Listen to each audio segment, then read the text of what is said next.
இன்றைக்கி பார்க்க போகிற வீடியோ என்னென்னா, இன்றைக்கி ஒரு டிஃப்ரெண்ட்டான கலர் தான் எடுத்துகிட்டு வந்திருக்கேன்.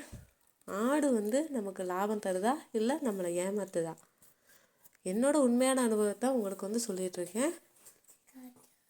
இப்போ என்னென்னா, ஒரு ஆடு வாங்க 8,000 செலவாகுமா? ஆனால் அதே ஆடு 6 மாதத்தில் 25,000 தரும்னா நம்புவீங்களா? இது கதை கிடையாதுங்க, நான் அனுபவித்த உண்மை தான். வணக்கம் நண்பர்களே, நீங்கள் பார்க்குறது பிஎஸ் வில்லேஜ் ஃபார்மர் லைஃப். இன்றைக்கி நம்ம பார்க்க போகிறது ஆடு வளர்ப்பு லாபமாக நஷ்டமா அப்படிங்கிறத ஃபுல் அண்ட் ஃபுல் பார்க்க போகிறோம். அதே மாதிரி பார்த்திங்கன்னா, இது வரைக்கும் யாருமே யூடியூப்பில் இந்த விஷயத்தை வந்து சொல்லியிருக்க மாட்டாங்க. அந்த மாதிரி விஷயங்கள் டிஃப்ரெண்ட்டான கலந்து தான் என் சேனலில் வந்து நான் போஸ்ட் பண்ணிகிட்ருக்கேன்.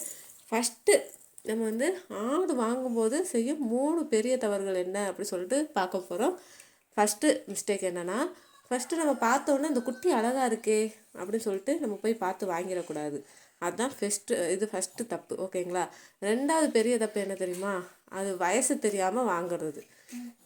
கண்டிப்பாக அதோடய வயசு தெரிஞ்சுட்டு வாங்குறதா ரொம்ப ரொம்ப நல்லது. 3வது மிகப்பெரிய தப்பு என்னன்னு தெரியுமா? இனத்தை கவனிக்காமல் வாங்குறது. இந்த 3 தவறும் பண்ணினா பார்த்திங்கன்னா ஆடு வந்து நம்மளை ஏமாற்றிடும்.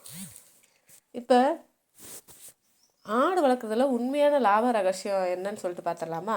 எங்கள் ஊரில் ஒரு மாமா இருக்கார். அவர் பெரிய பண்ணையெல்லாம் வைக்கலைங்க. ஆனால் பார்த்திங்கன்னா வருஷத்துக்கு 2 லட்சம் லாபம் எடுக்கிறாரு. அவர் ரொம்ப என்னென்னா, ஆடு வந்து கொஞ்சம் தான் வளர்க்குறாருன்னு கூட வச்சுக்கோங்களேன். ஆனால் அவர் செய்கிற மூணு ஒரு சின்ன விஷயந்தான். அது என்னன்னு சொல்லிட்டு நம்ம பார்க்கலாமா? அது என்ன ஒரு ரகசியமாகவே அவர் வந்து வச்சுருக்காரு. அவர்கிட்ட வந்து கேட்டபோது இது வந்து சொன்னார். என்னென்னா, அவங்களுக்கு வந்து தீவன செலவு வந்து கம்மிங்க. தீவனம் பார்த்திங்கன்னா செலவு வந்து கம்மி. ஏன்னா வந்து ஒரு வருஷத்துக்கு தேவையான தீவனம் வந்து அவர் புரிஞ்சு வச்சுருக்கனால அதில் போட்டு எடுத்துக்கிறாங்க. அதே மாதிரி பசுந்தீவனம், உலர்தீவனம் நிறையா வந்து அவங்களே ரெடி பண்ணி வச்சுக்கிறாங்க. வெளியே வந்து வாங்கிறது கிடையாது. அதே மாதிரி பார்த்தீங்களா, நோய் வராமல் பார்த்துக்கிறது. நோய் வராமல் பார்த்துக்கிட்டாலே மீதி செலவும் கம்மியாயிரும். நோய் வர்றதுக்கு முன்னாடியே நம்ம என்னெல்லாம் பண்ணணும் அப்படின்னு சொல்லிட்டு நான் நிறைய வீடியோஸ் போட்டிருக்கேன். அந்த வீடியோஸ்லாம் போய் பாருங்கள். அதே மாதிரி பார்த்திங்கன்னா, சரியான நேரத்தில் வந்து நம்ம விற்கிறது.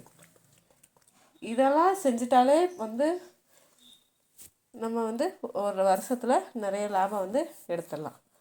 அதே மாதிரி ஆடு வந்து நோய் வராமல் தடுக்கிறதுக்காக 5 ரூல் வந்து நான் சொல்லியிருக்கேன். ஏற்கனவே வந்து வேறு வீடியோவில் சொல்லியிருக்கேன். இருந்தாலும் இந்த வீடியோவில் வந்து நான் சொல்கிறேன். ஃபஸ்ட்டு பாயிண்ட் என்னென்னா, காலையில் வந்து ஈரமான தீவனத்தை வந்து ஆடுகளுக்கு வைக்கக்கூடாது.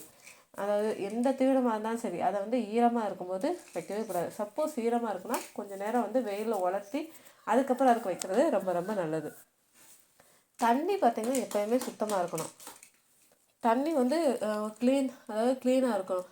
என்னென்னா, சில பேர் அந்த மழை தண்ணி, வண்டி தண்ணி இப்படின்னு சொல்லிட்டு அதை வச்சுருவாங்க. அதெல்லாம் இல்லாமல் கொஞ்சம் நல்ல சுத்தமான தண்ணியாக வச்சா ரொம்ப ரொம்ப நல்லது.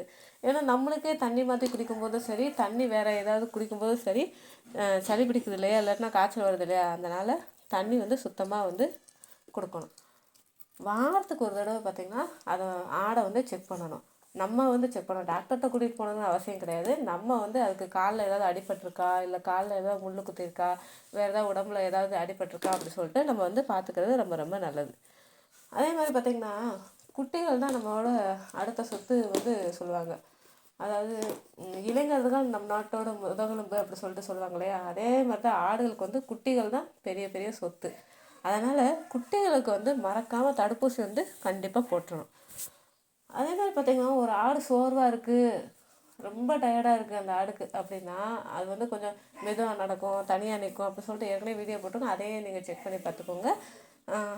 அது உடனே தனியாக வந்து ஏதோ சின்ன தொழு, நம்ம குட்டி தொழுவுன்னு ஏற்கனவே வச்சுருப்போம். நிறைய பேர் வச்சுருப்பீங்க, நிறைய பேருக்கு வந்து இருக்காது. இல்லைனாலும் பரவாயில்ல, அந்த சோர்வாக இருக்கிற ஆடை மட்டும் தனியாக நிற்க வச்சு அதை வந்து நல்லா கவனிக்கணும். ஒரு ஆடு வந்து எவ்வளவு லாபம் தருது அப்படி சொல்லிட்டு ஒரு சிம்பிளாக ஒரு கணக்கு வந்து நான் சொல்ல போகிறேன். ஒரு தாயாடு இருக்குதுன்னு வச்சுக்கோங்களேன். வருஷத்துக்கு வந்து 2 குட்டி போடுது அப்படின்னா 2 வருஷத்தில் வந்து அது 6 குட்டி போடும். ஏன்னா ஒரு வருஷத்தில் வந்து ஒரு வருஷத்துக்கு வந்து 2 குட்டி போடுதுன்னு சொல்லிட்டு வச்சுக்கலாம். 2 வருஷத்தில் எப்படி வந்து 6 குட்டி வந்துடும். ஒவ்வொன்றும் பார்த்திங்கன்னா 8 to 10,000 வரைக்கும் வரும். அப்போ பார்த்திங்கன்னா ஒரு 2 வருஷத்தில் மொத்தம் 50,000 வரைக்கும் நம்மளுக்கு வந்து லாபம் வந்துடும். ஒரு ஆடு வளர்ப்பு வந்து கண்டிப்பாக வந்து நம்ம பணக்காரன் ஆக்க போகிறது கிடையாது. ஆனால் இந்த நம்ம அதாவது ஏழையாக இருக்காங்க பார்த்தீங்களா, அதாவது அன்றாட வேலை செய்கிறாங்க பார்த்தீங்களா, அவங்களுக்குலாம் ஒரு நிம்மதியான வாழ்வை வந்து கொடுக்கும். அது கஷ்ட காலத்தில் ஆடு தாங்க நம்மளுக்கு ஏடிஎம். இப்போ எனக்கு அவசரத்துக்கு ஒரு 5,000 10,000 வேணும்னா ஒரு ஆடை விற்று கூட நம்ம அந்த செலவை வந்து சமாளிச்சுக்கலாம். அதனால தான் வந்து ஆடு வளர்ப்பு ரொம்ப ரொம்ப முக்கியம். இப்போ என்னன்னா ஆடு வளர்த்தா நிம்மதியாக வாழலாம்னு. ஆனால் ஆடு தான் நம்ம என்னை வந்து வளர்த்துருச்சு நண்பர்களே. அதனால் ஒரு ஆடு பார்த்து வாங்கும்போது நல்லா பார்த்து வாங்கிட்டு வாங்க. ஒரு ஆடு பார்த்திங்கன்னா சும்மா கத்தாதுங்க. நிறைய ஏற்கனவே அதுக்கு வீடியோ நிறைய போட்டிருக்கேன். பசி இருக்கலாம், தண்ணி இல்லாமல் இருக்கலாம், இல்லை வேறு ஆடு கூட, அதாவது இப்போ எங்கள் ஆடு கூட கூட்டத்தோடு மேயுதுன்னா வேறு ஆடு கூட போயிருக்கலாம். அந்த மாதிரி இருந்தால் கூட அது வந்து இது பண்ணும். ஆடு வளர்ப்பில் 3 முக்கியமான விஷயம் என்ன தெரியுமா? சுத்தம் இல்லைன்னு வச்சுக்கோங்களேன், செலவு தான் அதிகம். அதே மாதிரி பார்த்திங்கன்னா நேரம் இல்லைனாலும் சத்தம், கவனம் இல்லைனாலும் நஷ்டம். இதை ஃபாலோ பண்ணினா ஆடு நம்ம ஃப்ரெண்டு தான் மாதிரி தான். ஒரு ஆடு ஒரு வருஷம் 2 குட்டி, அது பெரிய ஆடு ஆகும்போது நான் 5,000 ஒரு 10,000 to 12,000 வரைக்கும் நம்மளுக்கு வந்து லாபம் வரும். அப்போது 2 வருஷத்தில் 40,000 to 50,000 வரைக்கும் லாபம் வரும். ஒரு ஆடு வளர்ப்பு வந்து ஈஸி கிடையாதுங்க. ஆனால் ரொம்ப ரொம்ப ஒர்த்து. சிரிச்சுக்கிட்டே உழைக்கணும், உழைச்சிக்கிட்டே சிரிக்கணும். அதுதான் ஆடு வளர்ப்பில் வந்து நம்ம ரொம்ப ரொம்ப கவனிக்க வேண்டிய விஷயம். கண்டிப்பாக இந்த வீடியோ உங்களுக்கு வந்து பிடிச்சிருக்கும்னு நான் நினைக்கிறேன் நண்பர்களே. இந்த வீடியோ உங்களுக்கு யூஸ்ஃபுல்லாக இருந்தால் கண்டிப்பாக லைக் பண்ணுங்கள், ஷேர் பண்ணுங்கள். அதே மாதிரி ஆடு வளர்க்குறவங்க உங்களை மாதிரி நண்பர்கள் இருந்தால் அவங்களுக்கும் ஷேர் பண்ணி அவங்களையும் பார்க்க சொல்லுங்கள். உங்களுக்கு ஏதாவது டவுட் இருந்தாலும் கமெண்ட் பாக்ஸில் கமெண்ட் பண்ணுங்கள். மறக்காமல் பிஎஸ் வில்லேஜ் ஃபார்மர் லைஃப்பை சப்ஸ்கிரைப் பண்ண மறக்காதீங்க. நான் மீண்டும் ஒரு ரியல் லைஃப் வில்லேஜ் வீடியோவில் கண்டிப்பாக சந்திக்கலாம். ஆடு சம்மந்தமாக எந்த சந்தேகம் இருந்தாலும் கமெண்ட் பாக்ஸில் கமெண்ட் பண்ணுங்கள். ஒருவேளை கமெண்ட் பண்ணுறதுக்கு நான் ஆன்சர் பண்ணலைன்னா கொஞ்சம் லேட் ஆகலாம். நீங்கள் வந்து வெயிட் பண்ணி கூட நீங்கள் வந்து பார்த்துக்கலாம். ஓகேங்க, இந்த மாதிரி அடுத்த கான்செப்ட் டிஃப்ரெண்ட்டான ஒரு வீடியோ எடுத்துகிட்டு நான் உங்களுக்கு அடுத்த வீடியோவில் சந்திக்கிறேன். நாளைக்கு என்னன்னு சொல்லிட்டு நீங்களும் வந்து கமெண்ட் பண்ணுங்கள். ஏதாவது இன்ட்ரெஸ்டிங்காக பண்ணோம் இல்லையா? இந்த வீடியோ பிடிச்சிருந்தா கண்டிப்பாக கமெண்ட் பாக்ஸில் கீழே ஒரு 100% லைக் பண்ணுங்கள்,